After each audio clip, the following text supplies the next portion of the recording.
Let me be clear. I was not opposed to the vote. Of course, we all voted to subjugate them. Earth, or Terra, as they so proudly call it, was an undisciplined little mudball spiraling around a G-class star, loud, unregulated, chaotic. Their atmosphere was still mostly nitrogen and oxygen. Their language system, fragmented into thousands of dialects, many of which relied on mouth noise. Their media, filled with visual clutter and dramatic explosions. Even their war history, and I use the term loosely, looked like a toddler flinging rocks at his siblings. No gravitic ordnance, no entropy field cannons, no quantum masking, just metal slugs launched through chemically fueled tubes. Primitive, entertaining, in the way a hatchling finds amusement in smashing insects. So, yes, we voted. All 62 species, every council seat greenlit, regulated assimilation. That's the phrase we prefer, smoother than enslavement, which tends to upset the mammals. And Earth didn't even attend the vote. Not that they could. They had no ambassadorial presence, no embassy, no established wormhole corridor. They hadn't even cracked faster than light travel. Not in any real sense. Sure, they'd flung a few tin cans beyond their moon.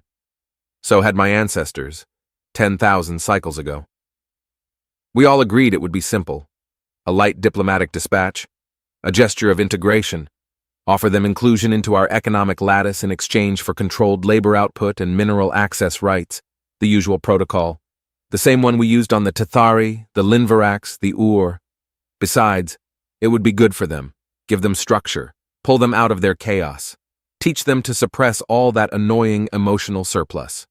Our first contact team, led by Counselor Derricks of the Veiled Confluence, was set to depart in 3 cycles. They'd present the charter, outline the obligations, establish satellite governance. A token garrison would follow. Maybe a terraforming advisory unit. I remember joking in the lounge sector, what will they offer in return? Interpretive dance and pop music? We all laughed. Someone even mimicked one of their so-called leaders. That absurd hand-waving they do during public addresses. Simpler times. We underestimated them, of course. Horribly. But in that moment, smug and untouchable, I looked out at the spiraling data model of Earth and thought only one thing. This will be the easiest integration since the Darnathi surrendered their moons. I would soon learn that nothing about humanity is easy. The diplomatic vessel Resolute Grace departed from Orbital Bay 4 with less ceremony than I'd hoped. Counselor Derricks, that thin-boned bureaucrat with his ceremonial braids and endless condescension, gave a farewell speech so dry it might have evaporated in vacuum. Something about enlightening the savages, the burden of stewardship, and galactic responsibility. The usual drivel. I watched them go from the viewport, sipping fermented zinthroot and feeling smug. They would arrive in 3 rotations. Earth's solar system was barely off the main corridor, and a temporary conduit had been opened between the Martian relay and the Centauri junction. Efficient, predictable. They were to land in the North American region, the eastern zone of a fractured territory called United States. The team had been briefed on customs, avoid physical contact, wait for translation sync, and for the love of all that orbits, do not comment on their facial hair rituals. By our standards, it should have been a milk run. Except they didn't land. At first it was a delay, nothing strange. Local atmospheric interference, temporary jamming, all common in primitive electromagnetic zones. But then their ship blinked off the beacon net, not powered down, not damaged, just gone. No mayday, no telemetry, no distress ping. A vessel outfitted with auto-screamers, triple-layered distress wards, and quantum echo buoys simply vanished. Naturally, Counselor Derricks's aides assumed malfunction. Humans couldn't have interfered. That was absurd. Their planetary defense system consisted of radar dishes, a handful of nuclear relics, and orbital garbage. But then their backup team, a fast response unit stationed on the Martian moon base, sent a probe.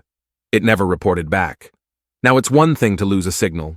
It's another to lose an entire dimension-stabilized drone designed to survive solar flares. But lose it, they did. And the longer Earth remained silent, the louder that silence became. Still, I wasn't worried. Curious? Certainly. Annoyed? Yes, but worried? No. We had subjugated races that could phase through walls and secrete corrosive acids from their tongues. Humanity had, what, firearms? National holidays? Yet something itched at the back of my mind sac.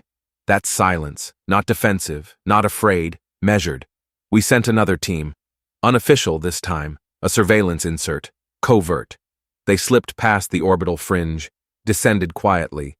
Their orders were to observe and extract visual data. No contact. They returned. But they didn't speak. Their ship docked at Junction Theta. No signs of damage. All systems operational. The team walked off, eyes wide, shoulders locked, silent. One of them, a Rectari female with a record for iron discipline, removed her translator node, handed in her badge, and sat on the docking ramp. Just sat. Not a word. 3 cycles later, she entered cryo voluntarily. No medical request, no trauma flag, just a form that read, "They don't think like us. They don't fear like us. They watch." Council observers tried to debrief the others. One collapsed mid-sentence. Another muttered a single word, smiling. That was all. I wish I could say this was when we started to worry, but no. We're a council, you see. We have procedures, committees. Instead of red flags, we raised a task force. And Earth? Still silent. Still smiling. We finally received a signal. Not from Earth, mind you. That would have implied a willingness to participate in discourse. No, the transmission came from an automated buoy set to monitor the orbital corridor near Earth's exosphere. It wasn't much, a corrupted stream of partial logs and garbled image data. But it was something. Naturally, I attended the decryption myself. I'd begun to take a personal interest in the matter by then. Not out of fear, of course. No, I merely found it amusing, curious perhaps, like a child poking at a sealed box and wondering what's inside. Just curiosity, that's all. The logs were time-stamped 3 cycles prior. The audio was nearly indecipherable, distorted by static and strange modulations. But one thing was clear. Something was jamming our systems intentionally. This was no electromagnetic spillover or primitive solar interference. Then came the visual. It was only 4 seconds long. A blurry image. Gray sky. A wide, paved flatland with yellow markings. Ancient, perhaps a landing strip. And in the distance, a figure, humanoid, motionless. No detail. Just a vague silhouette. But the shape was unmistakably watching. Then, as if aware it was being seen, the figure raised a hand. A gesture. A threat. A greeting. And the feed cut. We replayed it dozens of times, running it through filters, waveform analyzers, shadow mapping software. Still just 4 seconds. Still that same unsettling certainty. They let us see that. We didn't want to admit it, but someone had left that signal deliberately. It wasn't an accident. It was a message. The same way a predator leaves a claw mark at the edge of its territory. Not an invitation. A warning. The council met in private chambers that cycle. You could feel the tension starting to seep through the procedural formality. The Veltari ambassador, once smug to the point of parody, now looked gaunt and irritable. The Selnari delegate suggested a temporary hold on Earth integration until further clarity emerged. He was, of course, mocked into silence. And then, just as the committee was preparing a 5th dispatch mission, Earth responded. No call, no negotiation, just text, 1 transmission, 1 sentence. We are not interested in joining. That was it. No signature, no return frequency, no language error. It was sent in perfect galactic standard, not a dialect, not a translation, flawless. The debate that followed was pure theater. What did it mean? Were they refusing diplomacy? Had they misunderstood our offer? I didn't speak during the meeting. I just stared at the sentence. We are not interested in joining. Not angry, not pleading, not fearful, just final. You see, most primitive species, when contacted by the Council, exhibit a spectrum of familiar reactions. Wonder, terror, confusion, sometimes awe. That's the pattern, that's the script. But humanity? They had skipped straight to dismissal. The Council doesn't panic, not officially anyway. What it does is form subcommittees, redefine terminology, add footnotes to charters. Words like non-aligned, temporarily autonomous, conditionally disinterested. Anything to avoid saying what we were all beginning to feel. Earth was not responding the way it was supposed to.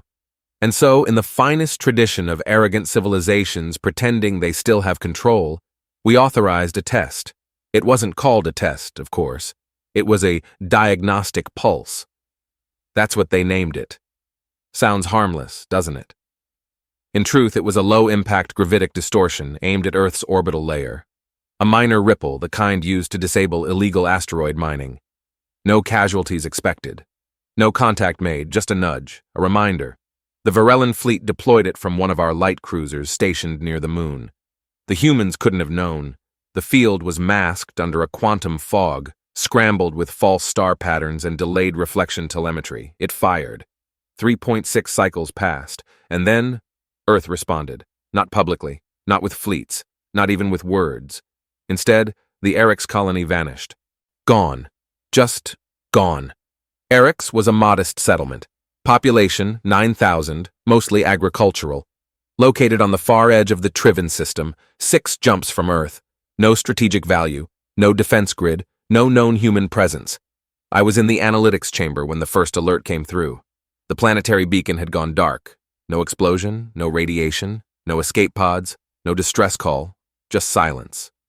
At first, we assumed a solar flare or internal failure, but the orbiting satellite was still transmitting, except it now showed nothing below.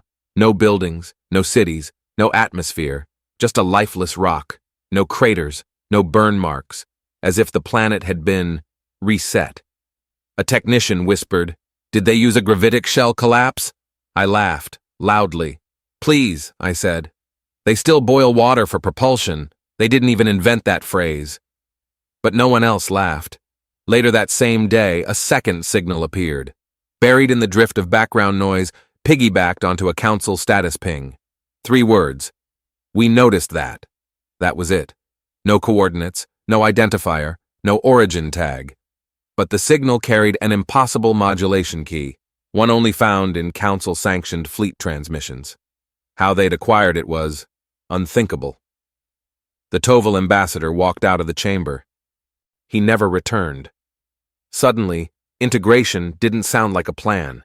It sounded like a dare, one we had already lost.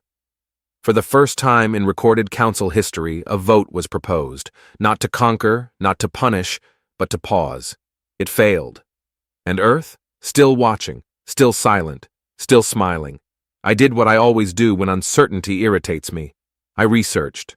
Surely, I reasoned, we had simply missed something, a hidden variable, a statistical anomaly, a shadow in the data. So I accessed the human archives, or what fragments of them we'd collected from their broadcast haze. Most species present their culture like a resume. Clean, simplified, dignified. Not humans. No, they document everything. Wars, genocides, jokes, betrayal, exploration, scientific errors, bizarre rituals involving ground meat and sports balls. It's all there, raw, unfiltered, unapologetic. They're not ashamed of what they are, and that's the problem. You see, most species strive to appear wise, civil, controlled. Humans, they thrive on contradiction. One moment they're landing probes on icy moons. The next they're launching reality shows about baking competitions. They build cathedrals and then paint them with memes. They write symphonies and call them metal. But it wasn't the absurdity that caught my attention. It was the pattern. Every major leap in their history, every surge of power, every transformative act, followed the same path: catastrophe, adaptation, dominance, the Black Death. They became more efficient, world wars. They became more unified, nuclear terror. They learned restraint, climate collapse. They built new green suns. Pain is not their weakness. It's their forge. I sat with this revelation for some time. Then I made a mistake. I requested a direct line to a human. Technically, it was through a black channel relay, not sanctioned by the council, but still monitored. I used a diplomatic pretext. Academic exchange. I didn't expect a reply, but I received one. A simple screen lit up. A human face, male, mid-age, skin tone that suggested a region called Arizona. He wore no uniform, just a simple shirt, no name, no title. He nodded once and said, "I was wondering how long it'd take you." I asked him who he was. He ignored it. Instead, he asked, How's your stealth mesh holding up near your third engine coil? I blinked. He smiled. You might want to check it.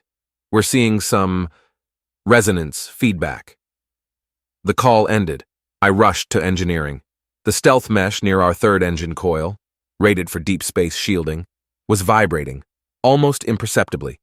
But it was real. The humans had scanned our ship, not passively, not speculatively, precisely, from Earth, through multiple systems, without detection, and instead of weaponizing it, they simply told me, not as a threat, not as leverage, as a courtesy. That's when I understood. They weren't afraid of us. They had already calculated every move we might make, and discarded them as irrelevant. We weren't a challenge. We were a puzzle they'd already solved.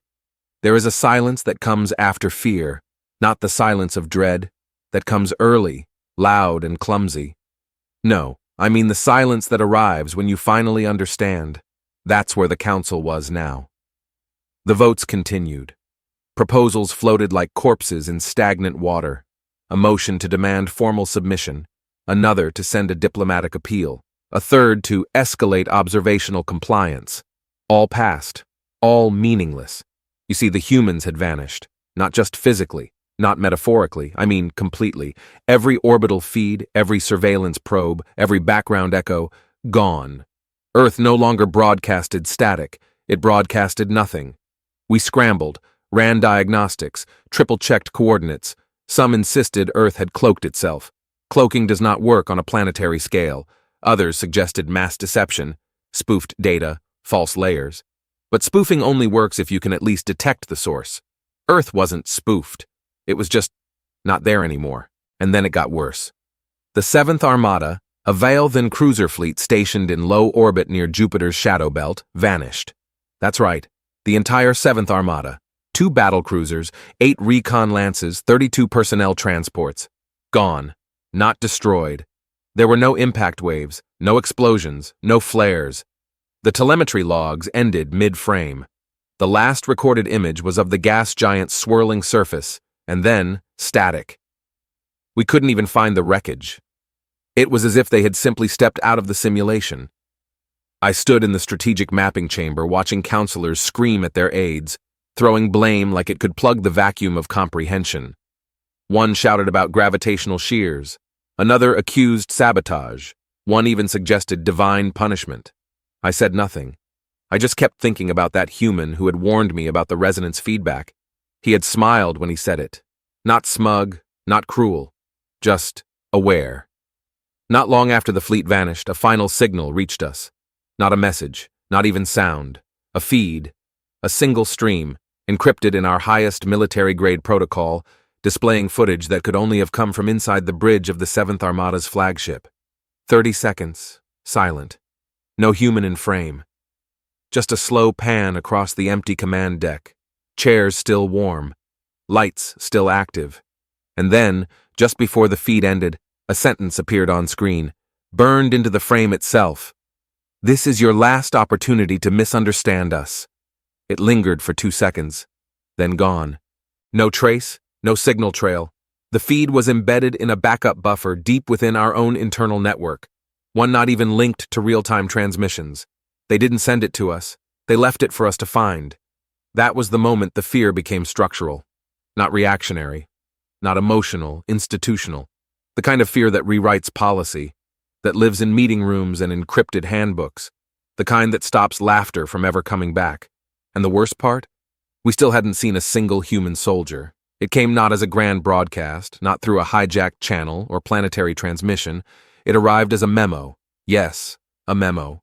A formal communique, delivered via courier drone to every council archive, flagged under administrative neutral priority, buried, forgettable, boring, no signature, no seal. Just a plain document labeled Notice of Doctrine, Earth, Sol 3 Sovereignty Statement. The contents were 5 paragraphs. I remember them verbatim. The first line was the only one that mattered. Earth recognizes no higher governing body. That was the preamble. What followed was colder. It stated, in calm legal language, that Earth would no longer acknowledge galactic jurisdiction, treaties, trade regulations, or territorial zoning maps. It referred to Council attempts at integration as acts of preemptive hostility and declared all further intrusions as subject to removal. The term was specific, not war, not destruction, removal. And then, the closing clause, no negotiations will be accepted at this time, no further clarification will be offered. The document ended with coordinates. They pointed not to Earth, they pointed to Tarnus IV, a minor border station used primarily for diplomatic onboarding. It no longer exists. The footage showed the station imploding inward, crushed as if by the weight of thought itself. Not heat, not explosion, just unexistence. Like an idea being deleted. Over 100 diplomats were stationed there. No warning, no demand, just the doctrine. The room I was in, full of counselors, strategists, ambassadors, went still. For the first time, the word capitulation was spoken aloud, not by a minor race, not by a fringe delegate, by High Executor Tavra of the Varellan Core worlds. He stood, adjusted his collar, and said, "We need to offer them terms before they decide there's no more reason to tolerate our existence." That moment rewrote the hierarchy of the galaxy. It didn't matter who had what ships, who had what economy. Earth had made a statement without speaking. They had made an ultimatum without emotion. They had redefined power, not through violence, but through choice. And we had none left. Still, the Council argued. Some insisted on retaliation.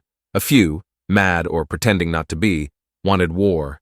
But every day, more systems went dark. Not attacked, not bombarded, just excluded. One by one, communication buoys stopped working. Ports lost stellar drift correction.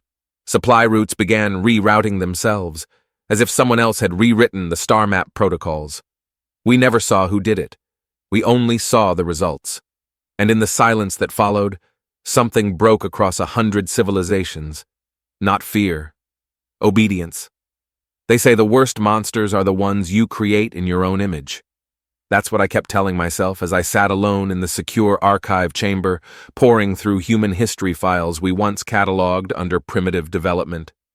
I used to laugh at them, their clumsy timelines, their obsession with naming wars, their centuries of internal violence. Now I wasn't laughing. I was searching. I started with their 20th century, a time they called modern, while still launching metal cylinders into the sky using chemical combustion. The weapons of that era? Crude, inaccurate, explosive, but the damage? Catastrophic. I watched footage from a place called Hiroshima. Grainy, black and white. A single flash, followed by a mushroom cloud. 80,000 gone in seconds, from a single device. That was their entry level. The deeper I went, the more the pattern emerged. Pain, then progress. Death, then dominance. Wars that rewrote borders. Atrocities that birthed global organizations. Economic collapse followed by innovation that launched information across the world faster than light. And then came the doctrine. Not Earth's new doctrine. I mean the one they taught their children for centuries. In films, in stories, in classrooms. We fight when we must, but never twice for the same mistake. I thought that was metaphor. It wasn't. They've been testing themselves for millennia, preparing for extinction at their own hands and learning how to survive it. Environmental collapse? They invented climate regulators. Biological pandemics? They built global detection grids. Artificial intelligence rebellion? Contained, weaponized, integrated. They don't fear annihilation. They've practiced it. We assumed their peace was naivety. Mercy. A plea for inclusion. It was none of those. It was restraint, deliberate, calculated, temporary. The humans weren't looking for allies. They were deciding if we were worth preserving. And when they decided we weren't, they didn't strike out of anger. They struck out of certainty. You see, the most terrifying truth isn't that humans can destroy planets. It's that they don't need to. They understand systems, networks, behaviors. They erase your influence, your voice, your memory. By the time you realize what's missing, it's too late to miss it. I closed the final file, hands trembling. Not from what I saw, but from what I now understood. We had not discovered Earth. They had allowed us to find them, because they were ready. He entered the grand chamber without clearance. No escort, no broadcast, just walked in. We didn't see how he arrived. The entrances were all sealed. physically and with identity-coded permissions. No one had requested human access. No one had approved anything. And yet there he was.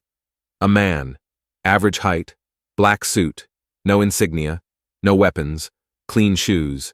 He carried a small case in one hand, which he placed gently beside the central podium. No one moved, not even the guards. The sensors didn't beep. The translation nodes didn't activate. He didn't need them. "I'll be brief," he said. His voice was low, calm, not projected, yet everyone heard him as if he were whispering in their individual minds. "I know most of you didn't want this." Not a single being interrupted, not one outcry, not even the proud Varellan representatives who had once joked about making humans their gardeners. "I'm not here for an apology," he continued, "or a surrender, or a meeting." He placed his palm gently on the case. "I'm here to clarify what happened, and what didn't." He opened it. Inside, nothing but a sheet of paper. Paper, an object obsolete even by Earth standards, yet unmistakable. He unfolded it slowly, then set it before him. "There was a vote," he said. 62 species. Unanimous decision to enslave Earth under regulatory integration protocols. A few members squirmed. He looked at no one in particular, yet we all felt watched. "You called us unpredictable, emotionally unstable, primitive." Pause. And yet, not one of us raised a weapon. Silence. We didn't attack. We didn't negotiate. We didn't run. He folded the paper again. "You voted, and so did we." He stepped away from the podium, gently picking up the case. "And now, you're living with the result." The silence was no longer stunned. It was sacred. He turned to leave. No one stopped him, but before crossing the threshold, he looked over his shoulder. "You're not being punished," he said. "You're being excluded." Then he walked through the sealed doors, which somehow opened for him. When they shut again, they vanished entirely, as if they'd never been there. No recording of his appearance exists. No sensor captured his presence. And yet, we were all there. He never gave his name, but we knew who he was, a messenger, not of war, not of peace, of truth. It began the next morning. Counselors filed into chambers with faces like carved stone. The usual ceremonial bickering was gone. There were no opening declarations, no call to order, just a silent, mutual understanding. We had made a mistake, and we were far too late to correct it. But we tried anyway. A vote was called. Emergency override, full procedural bypass. The motion: nullify the original Integration Act, revoke the enslavement mandate, offer Earth unconditional non-interference, diplomatic immunity, reparations. It passed. Unanimously. Again. But this time, nothing happened. The vote was transmitted through our central diplomatic relay, the Concord Signal Net, which connects every sovereign system from the deep red sectors to the helix barriers. Or rather, it used to. When the override ping reached the network core, it didn't propagate. The system simply replied, "Signal refused. Jurisdiction no longer recognized." We stared at the screen. Not an error, not a malfunction, a denial. We attempted a second send, manually, then a third. We tried routing it through civilian bandwidth, encrypted priority, even emergency frequency flags. Same reply, every time. Jurisdiction no longer recognized. For the first time in millennia, the Council discovered what it felt like to be on the outside. We had become disconnected. And then, the disappearances began. Not planets, not cities, identities. Records of entire civilizations began flickering out of the network. One by one, member species started reporting erasures, navigation systems no longer listing their sectors, interstellar maps recentering themselves to omit their presence, trade routes reconfigured as if they had never existed. It was not war. It was unwinding. When the Sarnali tried to send a fleet to Earth in desperation, their ships failed to launch. Why? Because their star charts now ended at Jupiter. No path to Earth, no reference point. As if the Sol system had been wiped from spatial awareness itself. I don't mean cloaked. I don't mean hidden. I mean conceptually deleted. Do you understand what that means? The humans weren't disabling us. They were reprogramming reality's permissions. Not just borders, not just data, memory. Civilizations began scrambling to send envoys, not to Earth, but to Earth's allies. Except there were none. Every other species had already stepped back, some into isolation, others into worship. Yes, I said it, worship. There are now sects forming around the idea that humanity is not a species, but a final evolutionary filter, an intelligence test disguised as a civilization. We used to ask, are they dangerous? Now we ask, are we still allowed to exist? There is no council anymore, not officially, not in a way that matters. Oh, we still meet. The chambers still light up. The delegates still arrive in robes and feathers and symbols of ancient pride. But we no longer legislate. We observe. Because now, everything passes through Earth, not formally, of course. The humans haven't declared themselves rulers. They've issued no proclamations. They don't sit on any throne. And that's what makes it worse. Earth does not ask. It is. The new Nav Core Alignment Protocol, built on Sol-centric drift logic, was adopted without a vote. The Cultural Continuity Registry now requires Earth-standard historical formatting. Even the Galactic Time Index now aligns with Earth's orbital period. They didn't mandate any of it. We simply began complying.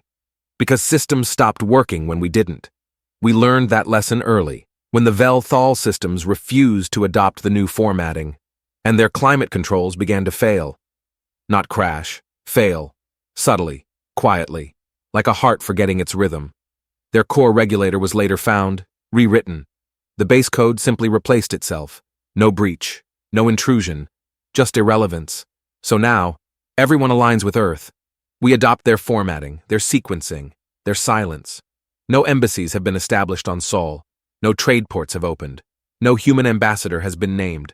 And yet, every civilization knows where Earth is and how close it's watching. We used to mock them for their chaos, their politics, their wars, their strange obsessions with freedom, emotion, personal will. Now we study them like scholars dissecting a scripture. Their media is archived, their language structures analyzed, their folklore debated in academic forums. There is an institute on Jalovar Prime entirely dedicated to understanding Earth's metaphors. Because we think, no, we hope, that in their stories, there is still a thread we can follow, a key, a warning, a chance to remain part of the design. Some call them gods. They aren't. Gods offer salvation. Earth offers structure. We no longer ask what Earth will do next. We ask what Earth has already done, that we haven't noticed yet. I once stood on the Senate floor and laughed at the idea of primitive humans. Now, I rehearse silence, because silence is the only thing Earth hasn't corrected. Yet. I am not young. I have served through 9 imperial transitions, 12 council resolutions, and 4 centuries of diplomatic restructuring. I've negotiated peace between species that breathe acid and ones that communicate via mineral resonance. I have spoken words that shifted borders, brokered alliances, avoided wars, and yet the most important thing I have ever done was sit still and watch, because I was there. Because I was there the day we voted, all of us, to enslave Earth. I was there when we laughed, when we mocked their crude systems, their chaotic culture, their soft-bodied stubbornness. I was there when their diplomats never arrived. I was there when our first envoy vanished, and our second returned in silence. I was there when Earth replied, not with outrage or panic, but with one sentence, "We are not interested in joining." I was there when the first colony disappeared, when our fleets failed, when the man in the black suit told us we were not being punished, but excluded, and I was there when the maps began to forget us. I remember a time when the Varellan Empire, my people, stood at the core of galactic influence. We maintained wormhole networks, enforced treaties, brokered the flow of civilization. Now we're careful not to send signals that violate Earth's cadence timing protocols. We no longer discuss offense. We discuss visibility. Are we still visible to Earth? Do they still include our name in their formatting? We don't know. There's no list, no registry, just silence. And you learn over time that Earth's silence is not absence. It is decision. I've heard whispers. Some say humanity was never native to Earth, that the planet was a forge, a crucible where they tested themselves against extinction, that the void was never waiting for them, They were always waiting for us to notice. But I don't deal in myth, I deal in record. And the record is this: the galaxy shifted. Once. Not with fire, not with war, not even with negotiation. With a pause. With a species that answered a vote with no emotion at all, only precision.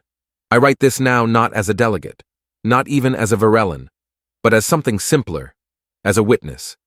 I do not expect this record to survive. I suspect eventually even this chamber will be excluded, not maliciously, but methodically. Like pruning a tree to let the stronger branches grow. That is what they are doing now. Not ruling, not destroying, pruning. And all we can do is try to grow in the direction they allow.